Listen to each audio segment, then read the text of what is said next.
మీరు యుద్ధం చెప్పండి రా. ఎంతో మంది వైసీపీ గుండా ఎమ్మెల్యే కొడుకులు వస్తారు.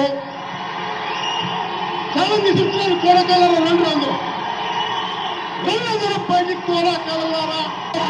అటు తిప్పి తిరిగిపోయేలా, కవరం మోసిపోయేలా చెప్పు పెట్టి కొడతాం. కొడకల్లారా కొట్టడానికి సమస్యగా ఉందా? కొడకల్లారా తప్పు తీసుకొని పళ్ళు రాళ్ళ కొడతాను. కొడకల్లారా ఒక్కొక్కడికి చెప్తున్నాను. కింద కూర్చోబెట్టి నార తీస్తా. ఒక్కొక్కడిని ఆడ కాదు మగ కాదు, ఒక్కొక్కరిని కూర్చోబెట్టి నారకి నార ఒలిచి చూపిస్తాం. అంటే ఈ రకంగా బరి తెగించి మొన్న తిట్టచ్చు, ఏమైనా అనొచ్చు. ఏమయ్యారా వీడియోలు పెట్టండి రా, రేపటి నుంచి పెట్టండి, ఈ వీడియోలు వేసి చర్చా కార్యక్రమాలు పెట్టండి రా. ఎలా పెట్టరా? నిన్నటి దాకా జగన్మోహన్ రెడ్డి పేరు మీద బియ్యం పట్టుకెళ్లారు మీ ఇంటికి. నిన్న ఒక్కరోజు పేరు నాని పేరు మీద బియ్యం పట్టుకెళ్లారు కదా, వీళ్ళ పేరు మీద కూడా పెట్టి బియ్యం పట్టుకెళ్ళండిరా మీరు. వాళ్ళ బియ్యం రుచిగా ఉండవా? వాళ్ళ బియ్యం రుచిగా ఉండవా? జగన్ బియ్యం నా బియ్యమే మీకు రుచిగా ఉంటాయా మీ ఇంటికి పట్టుకెళ్తే? సిగ్గట్లేదంటారా దేవుళ్ళు మీకు?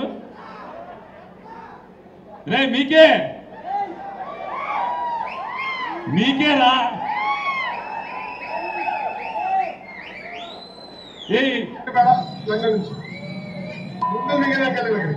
అయ్యా, మనం సైకోకి భయపడే బ్యాచ్ కాదు, ఆ సైకోలకి తోలు తీసే బ్యాచ్. మేము వచ్చేది మేమే. గడ్రాయర్తో గుడివాడలో ఊరేగింపు చేపించే బాధ్యత ఈ లోకేష్ తీసుకుంటారు. ఒక్క నిమిషం ఆగాలి. అతనేమంటాడు? సైకోలు అంట. మనం ఎర్ర బుక్కు రాసి ఈ రకంగా దుర్మార్గాలు చేస్తున్నాడు సైకోనా? జనానికి గొప్పగా పరిపాలించినాడు జగన్మోహన్ రెడ్డి సైకోనా?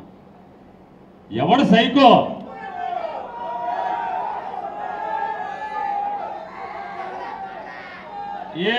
ఏమంటాడు?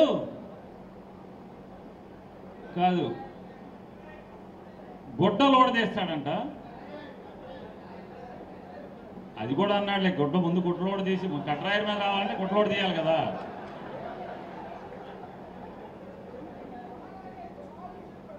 ఇంకోటి లేదు, ఇంకోటి కూడా అన్నాడు, మేము గెలిచిన తర్వాత గన్నవరం వంశీని ఉచ్చపోయిస్తాను అని చెప్పాడు.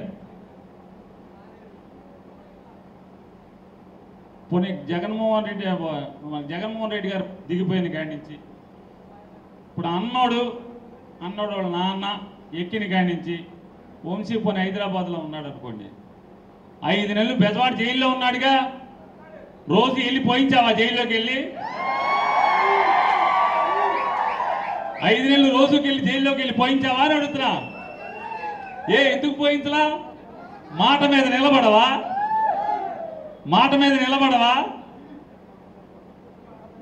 బెజవాడ జైలుకి వెళ్ళి పోయించాలి కదా, పోయించవా? ఊరికే మైకుల ముందు పోయిస్తారా? వస్తున్నాడు మరొక 3 నెలలు, గుడివేడలో అడుగు పెడుతున్నాడు ఆరోగ్యం బాగు చేసుకుని. ఎవడొస్తాడో రండి రా కట్రాయి మీద నడిపిస్తాకి. ఎవడొస్తాడో కట్రాయి మీద నడిపిస్తాకి. గుండె ఆపరేషన్ చేయించుకున్నాడు, అన్ని సరి చేయించుకున్నాడు, ఆరోగ్యంగా మరొక 3 నెలల్లో వస్తున్నాడు. వచ్చాక ఎవడొస్తాడో రండిరా అండర్వేర్ మీద నడిపించండి, చూస్తాం. కట్రాయి మీద నడిపించండి మీరు.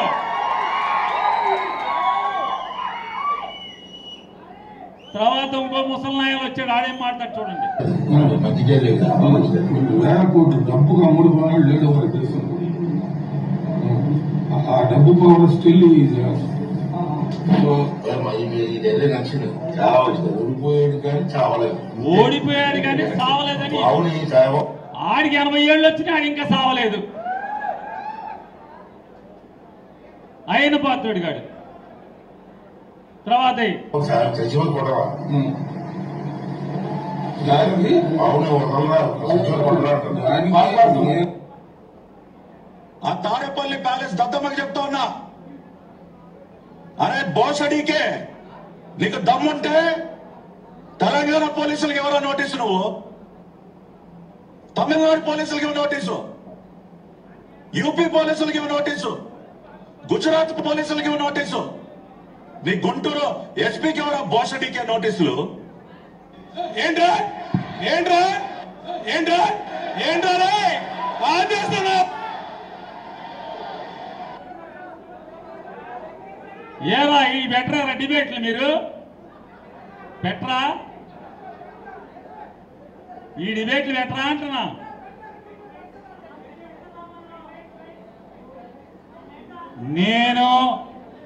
నేను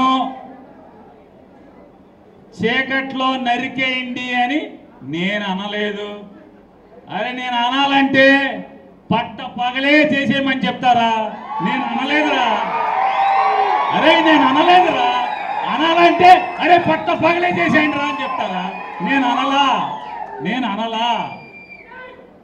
అరే అననురా, నా సంస్కారం కాదది.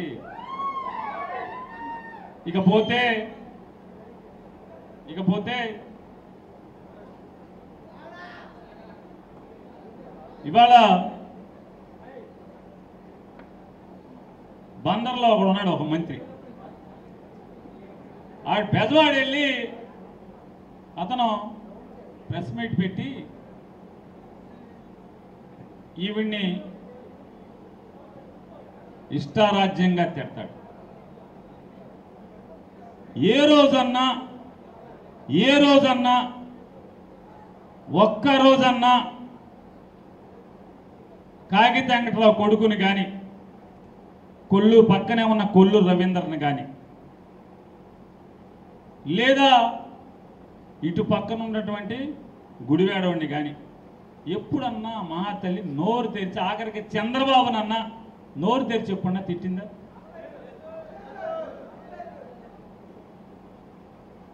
అటువంటి సాధ్వీమణి, అటువంటి విద్యాధికురాలు, ఒక వెనుకబడిన తరగతుల కులంలో పుట్టి ఈ కృష్ణా జిల్లాల పరిషత్కి అధ్యక్షురాలుగా పనిచేస్తున్నటువంటి ఆవిని, ఒక ఉన్నతమైన స్థానంలో ఉన్నటువంటి ఆవిని కించిపరుస్తూ మాట్లాడుతూ దిక్కుమాలిన నీ మంత్రి పదవి కాపాడుకోవడం కోసం నువ్వు ఎన్ని ఇట్లాంటి సాధ్వీమణి లాంటి ఆడబొడుచుల్ని ఎంతమందిని నువ్వు తిట్టినా,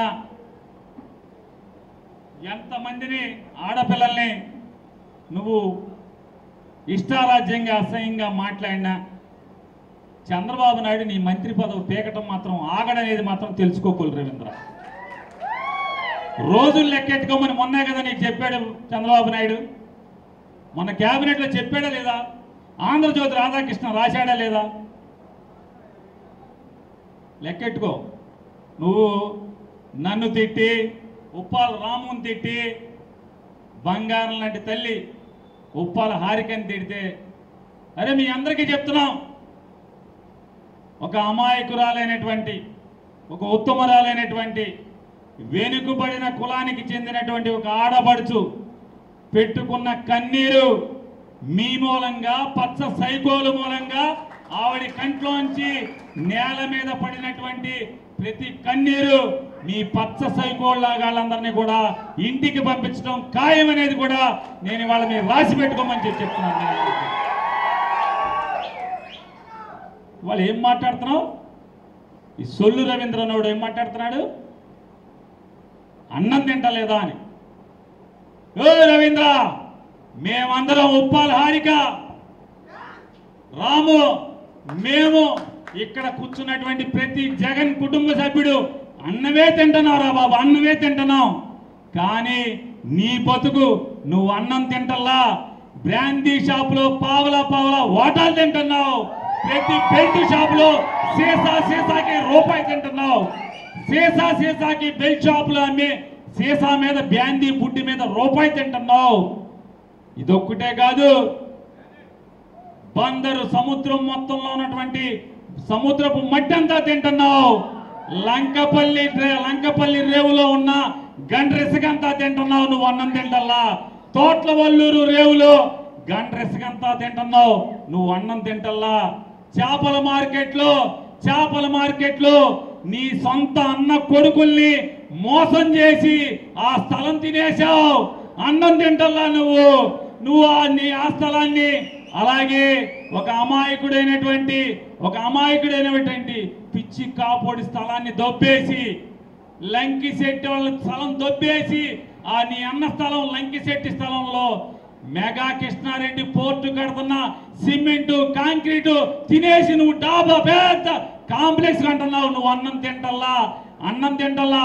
బందరకోటలో ఉప్పుడికి 9.5 ఎకరాలు, ఎకరం 2 కోట్లు పెట్టి కొని ఐస్ ఫ్యాక్టరీ కడుతున్నావు. అన్నం తింటల్లా. Ice factory తినేసావు. నువ్వు అక్కడ అన్నం తినకుండా ఇంకొక ఫ్యాక్టరీ కడుతున్నావు. నువ్వు అన్నం తినకుండా స్థలాలు వ్యాపారాలు కోట్లు నోట్లు తింటున్నావు. అన్నం తింటల్లా. కొల్లు రవీంద్ర, మేము ఇక్కడ కూర్చున్న ప్రతి ఒక్కడు నికాల్సిగా అన్నమే తింటున్నాం, వండుకు తింటున్నాం. కానీ నువ్వు అన్నమే తింటున్నావు. అరే నీది దిక్కుమాలిన బతుకురా. అన్నం తినలేకపోతున్నావు, డబ్బే తింటున్నావు, లేదా మెగా కృష్ణారెడ్డి కాంక్రీట్ తింటున్నావు, బ్రాందీ షాపుల్లో పావులా వాటా తింటున్నావు, బ్రాందీ షాపుల మీద లైసెన్స్ ఇచ్చి డబ్బులు తింటున్నావు, గవర్నమెంట్ కొని పెట్టి సీసా మీద సారా సీసా మీద డబ్బు తింటున్నావు. నువ్వు అన్నం తింటల్లా. నువ్వు బెజవాడలో నువ్వు ఏం కొంటున్నావో, స్థలాలు కొట్టి తింటున్నావో అన్నీ తింటున్నావు. నేను నిన్ను అడుగుతున్నా, నువ్వు అన్నం తింటలేదనే దానికి, నువ్వు అన్నం తింటల్లా ఏం తింటున్నావు అనే దానికి నేను ఇప్పుడే ఒకటే అడుగుతున్నా. 2024 మే మాసంలో ఎన్నికల కమిషన్కి ఇచ్చినటువంటి నీ అఫిడవిట్